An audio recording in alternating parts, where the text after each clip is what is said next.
Kisah Musa Samiri. Allah Subhanahu wa taala berfirman, A'udzu billahi minasyaitonir rajim. Qala fa inna qad fatanna qaumaka min ba'dika wa adhallahumus Samiri. Maka sesungguhnya kami telah menguji kaummu sesudah kamu tinggalkan, dan mereka telah disesatkan oleh Samiri. Quran Surah Toha. Musa As-Samiri adalah salah satu pengikut Nabi Musa dari suku Samirah yang akhirnya murtad, bahkan mengajak Bani Israel menyekutukan Allah. Pada zaman Fir'aun, setiap bayi laki-laki Bani Israel harus dibunuh, mirip dengan kisah Musa. Samiri pun menjadi bayi laki-laki yang selamat. Bedanya sang ibu meninggalkan bayi Samiri di dalam goa begitu saja. Tak ada yang menyelamatkannya, apalagi merawatnya. Atas kasih sayang Allah, diutuslah Jibril untuk merawat sang bayi. Sejak itu Samiri mengenal Jibril. Anehnya, bayi yang diasuh Fir'aun tatkala tumbuh dewasa oleh Allah diangkat menjadi rasul karena keimanannya. Sedangkan bayi yang diasuh oleh malaikat Jibril justru menjadi musyrik dan kafir kepada Allah. Setelah dewasa, Samiri terkenal sebagai seorang yang amat rasing dan enggan berbaur. Ia memiliki nama asli Milha atau Musa bin Zafar dan tinggal di Karman atau Bajarna. Satu-satunya yang menjadi teman Samiri adalah para musyrikin yang menyembah patung anak sapi. Dari pergaulannya yang salah tersebut, efek negatif pun melekat di hatinya. Ia juga mencintai dan mengagungkan anak sapi. Saat Musa diutus menjadi nabi, Bani Israel pun diselamatkan dari kekejaman Fir'aun. Samiri termasuk yang ikut serta dalam rombongan Musa. Pasca tenggelamnya Fir'aun, Musa menggiring Bani Israel meninggalkan Mesir saat menyeberangi Laut Merah menuju tanah yang dijanjikan. Jibril mendampingi Nabi Musa dan Harun. Jibril menunggangi kuda dan berada di depan rombongan. Samiri yang dahulu pernah dirawat Jibril pun mengenalinya. Tanpa ilmu, Samiri mengambil tanah bekas tapak kuda yang ditunggangi Jibril. Ia pun menyimpannya. Dalam perjalanan, rombongan Musa mampir di sebuah desa yang penduduknya menyembah patung anak sapi.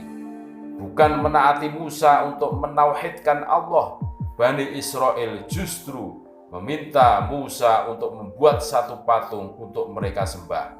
Wahai Musa, buatkanlah untuk kami satu sesembahan, sebagaimana mereka mempunyai beberapa sesembahan, pinta mereka. Tentu saja Musa geram mendengarnya.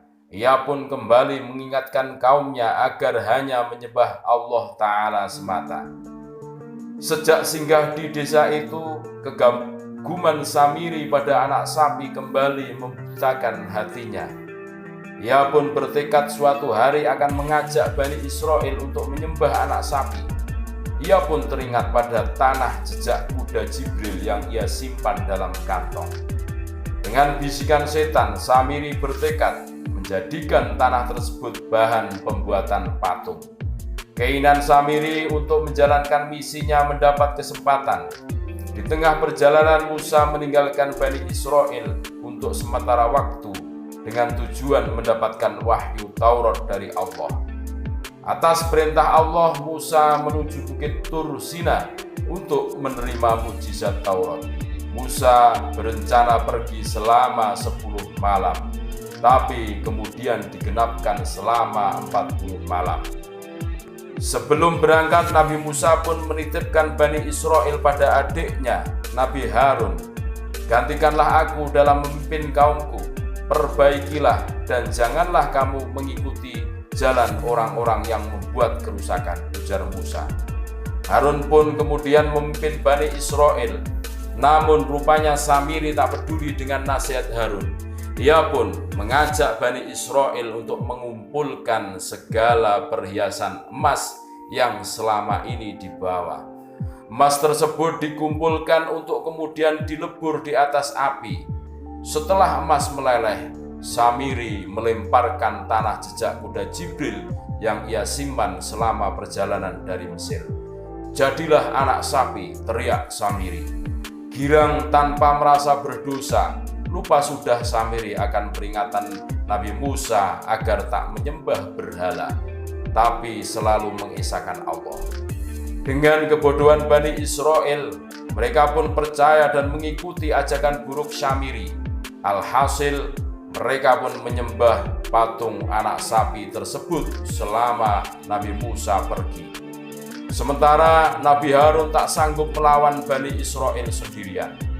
Saat Musa kembali, betapa marah dan sedih hatinya. Ia hanya meninggalkan kaumnya sebentar saja untuk mendapat petunjuk yang juga nantinya bermanfaat bagi Bani Israel. Tapi Nabi Musa justru mendapati kaumnya telah musyrik. Namun Bani Israel punya banyak alasan. Mereka selalu merasa congkak dan merasa paling benar.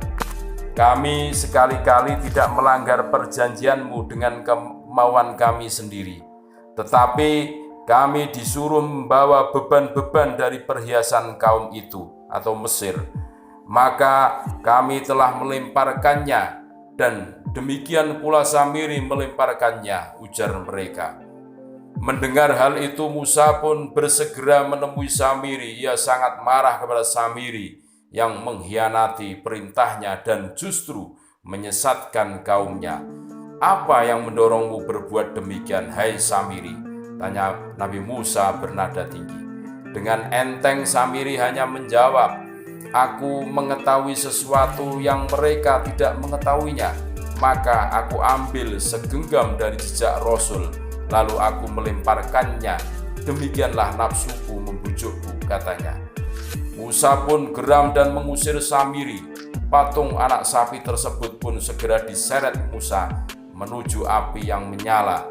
Tinggallah Tuhan buatan Samiri itu berubah abu. Musa pun kembali melemparkan abu itu ke laut. Sementara itu Samiri meninggalkan rombongan. Ia kembali hidup menyendiri seperti yang dikatakan Nabi Musa. Samiri akan mendapatkan azab dunia dan akhirat. Neraka jelas hukuman Samiri di akhirat. Adapun di dunia, Samiri menderita penyakit aneh. Kulitnya tak dapat disentuh oleh siapapun. Jika seseorang menyentuh kulitnya, Samiri merasakan panas membakar kulitnya. Akibatnya, seumur hidup dia selalu berkata kepada orang lain, "Jangan sentuh saya." Itulah hukuman bagi Samiri, sang pelaku kesyirikan. Kisah Samiri terdapat dalam Al-Quran surat Toha ayat 50, ayat 85, 91, dan ayat 95, 98. Nama Samiri merupakan nama bahasa Arab. Kisah tersebut juga tercantum dalam Bible dan banyak diceritakan dalam kitab Israiliyat.